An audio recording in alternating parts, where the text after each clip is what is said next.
স্বামী স্ত্রী আর তাদের 3 মাস বয়সের একটি বাচ্চা রাতে বিছানায় ঘুমাচ্ছে। রাত 3টার সময় হঠাৎ করে বাচ্চাটা জোরে জোরে কান্না করতে লাগলো। বাচ্চাটির কান্না শুনে বাবা মা দুজনেরই ঘুম ভেঙে গেল। বাবা প্রচন্ড রেগে বললেন, দয়া করে ওকে একটু থামাও। তখন মা বাচ্চাটিকে বুকে জড়িয়ে এদিক ওদিক হাঁটতে লাগলেন। কিছুক্ষণ পরে বাচ্চাটির বাবা বিছানা থেকে উঠে ঘর থেকে বের হয়ে গেলেন। কতক্ষণ পরে তিনি ঘরে ফিরে এলেন।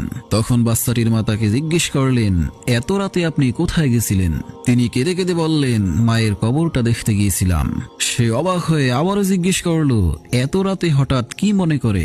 লোকটি উত্তর দিল, আমাদের বাচ্চাটি যখন কাঁদছিল তখন আমার খুব বিরক্ত লাগছিল, কিন্তু লক্ষ্য করে দেখলাম তুমি একটুও বিরক্ত হওনি, বরং ওকে বুকে জড়িয়ে আদর করতে করতে হাঁটছিলে, কারণ তুমি ওর মা। তখনই আমার মনে পড়ে গেল, হয়তো আমিও যখন ছোট ছিলাম তখন আমার মাও আমাকে এভাবেই যত্ন করেছিলেন, তাই মাকে দেখতে গেছিলাম। আজ আমি আমার মায়ের যত্নে এত বড় হয়েছি, কিন্তু জানি না আমার মা সেখানে কতটুকু যত্নে আছেন। পৃথিবীতে মাই একমাত্র আপন। হে আল্লাহ, আপনি আমাদের মা বাবার সেবা করার তৌফিক দিন।